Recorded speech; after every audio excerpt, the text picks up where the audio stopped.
నేను విన్నాను, నేను చూశాను దసరా గారి దగ్గర. ఆయన ఇంటికి వెళ్ళిన ప్రతి ఒక్కళ్ళు చేయగడుకోకుండా బయటికి రారు. సమస్యతో వెళ్ళిన ప్రతి ఒక్కళ్ళు నవ్వుకుంటూ బయటికి నవ్వుకుంటూ బయటకు వస్తారు గురుగారింటికి. అటువంటి వ్యక్తే మరి సమస్యలు పడ్డాడు ఆయన. ఆ సమస్యను పరిష్కారం చేయవలసి వచ్చింది భరద్వాజ్ గారు. సూపర్లేండి, ఎక్సలెంట్. అయితే పొలిటికల్గా ఉన్నప్పుడు చిరంజీవి గారు అంటే చాలా ఇష్టం దాసరి గారికి. అవునండి.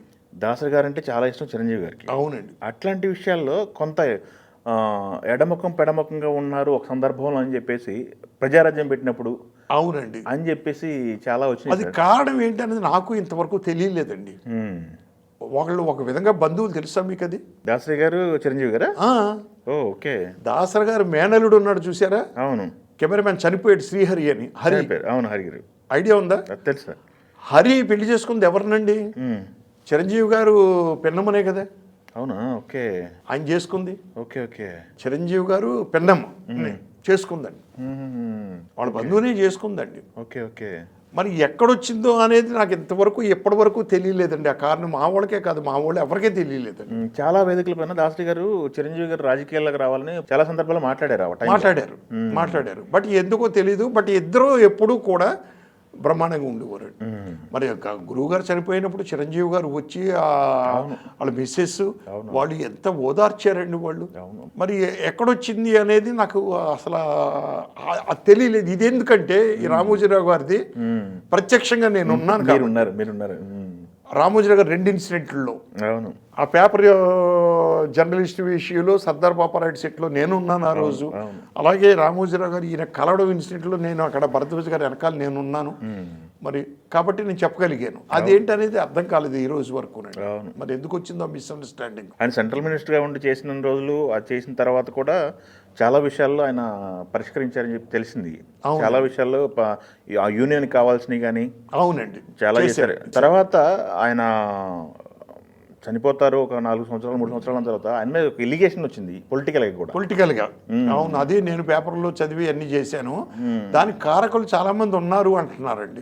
చూసి ఏమైనా ఇబ్బంది పడ్డారా ఆయన మానసికంగా ఇబ్బంది పడ్డాడని. మరి పేరుకి అప్రతిష్ట కదండి. మరి ఆయన దగ్గర ఉన్న స్టాఫ్ కొంతమంది చేశారని, ఆయన పిఏలు గీఏలు, మరి ఎంతవరకు నిజాలు మనకు పేరు మిస్యూజ్ చేశారని. ఓకే. ఎందుకంటే దాదాపు జీవితాంతం సంపాదించుకున్న పేరు సెంట్రల్ మినిస్టర్గా ఉన్నప్పుడు అది పాడైపోతుందంటే బాధ ఉంటుంది కదండి. మరి అది ఎలా జరిగింది ఏంటి అనేది కూడా నాకు తెలియదండి. ఎందుకంటే నేను బిజీగా ఉండిపోయాను నేను నా సినిమాలతోటి. ఎక్కువ టచ్లో ఉండేవాడిని కాదు. అప్పుడు ఖాళీ దొరికినప్పుడు ఆయన ఇంటికి వెళ్ళేవాడిని. అయితే ఇంకోటి సార్, మనకి ఈ సినిమాలు 70 సినిమాలని మీరు ఇప్పుడు ఈ ఖాళీ పూరించడానికి, సెంచరీ చేయడానికి ఏమైనా ట్రై చేస్తున్నారా? సెంచరీ చేయలేము సార్ ఇప్పుడు. ఎందుకు అంటే ఇప్పుడున్న పొజిషన్ బట్టి అంత స్పీడ్ సినిమాలు చేయలేం.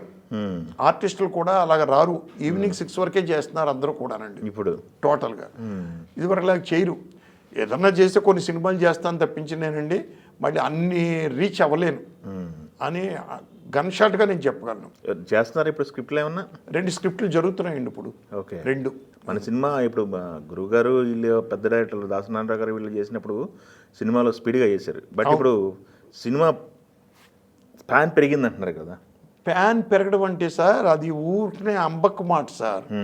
స్క్రిప్ట్ పక్కాగా తయారు చేసుకోకుండా మేమేం చేసాం, అప్పట్లో స్క్రిప్ట్ పక్కాగా తయారు చేసుకుని డైలాగ్ వెర్షన్ తయారు చేసుకుని సెట్కి వెళ్ళిన తర్వాత నో డిస్కషన్, కాల్ షీటే అంతే. అన్ని అవర్స్ని యూటిలైజ్ చేసుకునేవాళ్ళం. ఎన్ని సీన్లు తీసేవాళ్ళు సార్? సుమారుగా 4-5 సీన్లు తీసేవాళ్ళం సార్ రోజుకి. చక్కగాను డిస్కషన్ ఉండేది కాదు. యాస్టీజు అనుకున్న టైంకి 9 o'clock అంటే 9:30 కల్లా ఫస్ట్ షాట్ తీసేవాళ్ళం. మరి 7 అంటే 7:30 కల్లా ఫస్ట్ షాట్ తీసేవాళ్ళం. అలాగే 2 o'clock లంచ్ అయిన తర్వాత ఇప్పుడు తీస్తుందేమో 3:30-4కి తీస్తున్నారు. మేము అప్పటికే ఒక సీన్ ఫినిష్ చేసేవాళ్ళం. ఇప్పుడు అవన్నీ జరిగే పనులు కాదు సార్ ఇప్పుడు. అంత అంటే ఆర్టిస్టులు కూడా అలాగే అలవాటు పడ్డారు. ఇప్పుడు ఈ ఆర్టిస్టులు ఇదివరకు ఎలా ఉండేవారు, సెట్లోనే కూర్చుని ఉండేవారు. ఆ టచ్ అప్ కుర్రోడు పక్కనే ఉండేవాడు. ఇప్పుడు అలా కాదు కదండి. షార్ట్ అయిపోయిన వెంటనే క్యారవాన్లోకి వెళ్ళిపోతున్నారు. మళ్ళీ వెళ్ళి మనోడు క్యారవాన్లో అతన్ని పిలుచుకుని రావడానికి డోర్ కొట్టి ఆయనేమో ఆ డోర్ తీసే టైంకి టీ తాగుతున్నాడో కాఫీ తాగుతున్నాడో ఎవరితో మాట్లాడుతున్నాడో అది ఫినిష్ చేసుకుని ఆర్టిస్ట్ రావాలి. వచ్చిన తర్వాత ఈ లోపల వెయిటింగ్ మేము.